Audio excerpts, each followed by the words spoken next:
दोस्तों, एक सवाल का जवाब दीजिए। आपकी पहली जॉब में आपकी सैलरी कितनी थी? 30,000, 40,000 या फिर उससे ज्यादा? और आज आपकी सैलरी कितनी है? 70,000, 80,000 या उससे भी ज्यादा?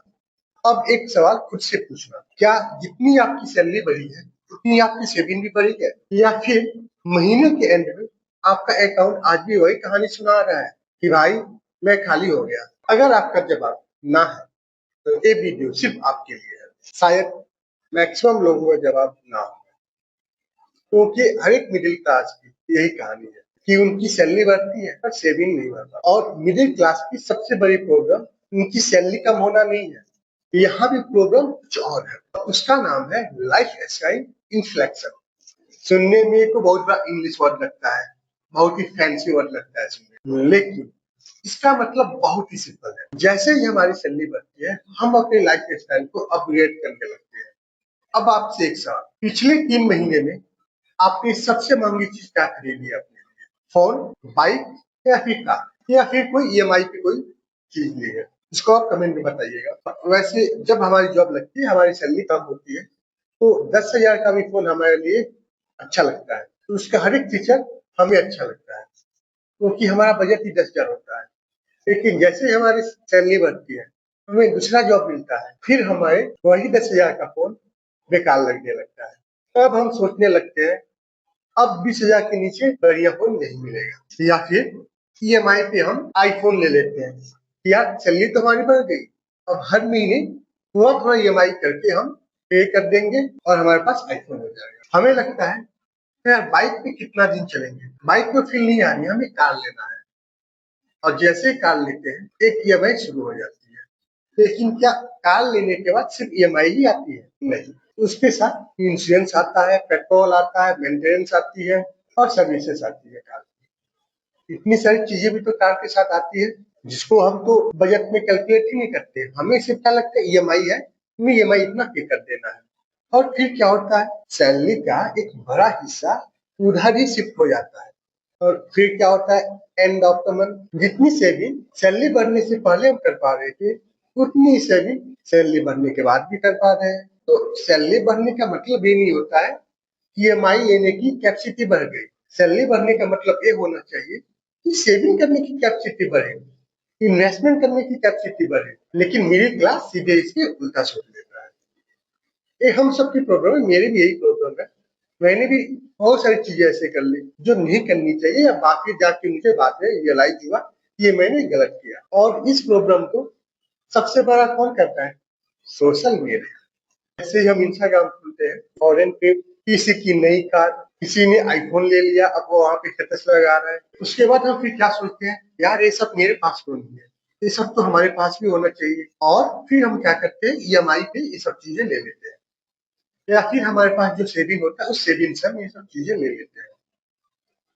और वैसे आजकल आईफोन, कार, ट्रेन, ये सब ना स्टेटस का सिंबल बन के आ गया सोशल मीडिया पे।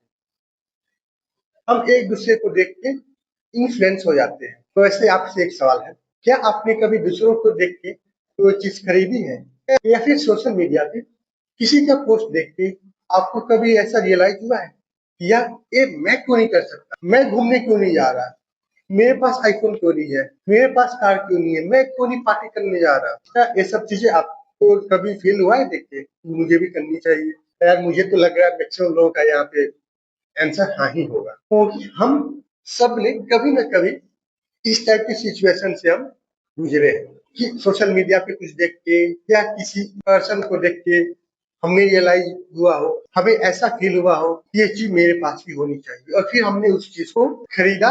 तो कैसे खरीदा? ईएमआई पे खरीद लिया।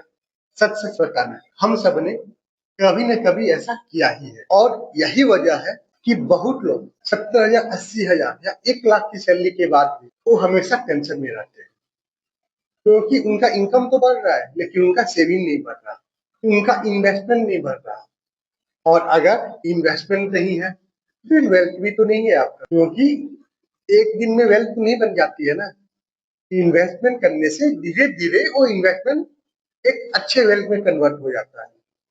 तो अब एक सवाल है कि इस ट्रैप से हम निकले कैसे, क्योंकि मैक्सिमम लोग इस ट्रैप में फंसे हैं। कैसे निकला जा सकता है इस ट्रैप से? क्या इसका कोई समाधान है? तो देखिए एक सिंपल सा रूल है, अगर सैलरी में आपकी 10,000 की हाइक मिले तो वो क्या करेंगे, पूरा खर्च? गलत, बिल्कुल नहीं। कम से कम उस 10,000 में से 5,000 रुपए इन्वेस्ट कर दूंगा और बाकी का 5,000 रुपए अपने लाइफ स्टाइल को अपडेट करने में या फिर कोई स्किल सीखने में आप खर्च करो। इससे ये होगा कि आप अपनी फ्यूचर को सिक्योर भी कर पाओगे और प्रेजेंट को भी एंजॉय कर पाओगे। अगर आप उसमें से कुछ अमाउंट सेव नहीं कर पाओगे तो महीने के एंड में आपका अकाउंट तो फिर वही कहानी सुनाएगा कि मालिक मैं फिर से जीरो हो गया। अगर इस ट्रैप से हमें निकलना है तो हमें जब भी हमारी सैलरी बढ़ रही है तो हमें उस सैलरी का एक पार्ट हमें फ्यूचर के लिए इन्वेस्ट करना चाहिए, क्योंकि वही अमाउंट कुछ समय के बाद जाके एक बड़ा अमाउंट में कन्वर्ट हो जाएगा। तो वीडियो खत्म करने से पहले आपसे एक आखिरी सवाल, क्या पिछले 5 साल में आपकी सैलरी में जितना हाइक मिला है उस हिसाब से क्या आपने सेविंग की है, क्या आपने उस हिसाब से इन्वेस्टमेंट की है? तो एक बात हमेशा याद रखिएगा कि सैलरी बढ़ने से कोई अमीर नहीं बनता, अमीर वो बनता है जो सैलरी बढ़ने के बाद अपनी सेविंग को बढ़ाता है। और अगर ये बात आपको समझ में आ गया तो आप फाइनेंशियल रेस में 80% लोगों से आगे निकल जाएंगे। और अगर आपको हमारी वीडियो पसंद आई हो तो वीडियो को लाइक करें और चैनल को सब्सक्राइब करें। फिर मिलते हैं एक अगले वीडियो।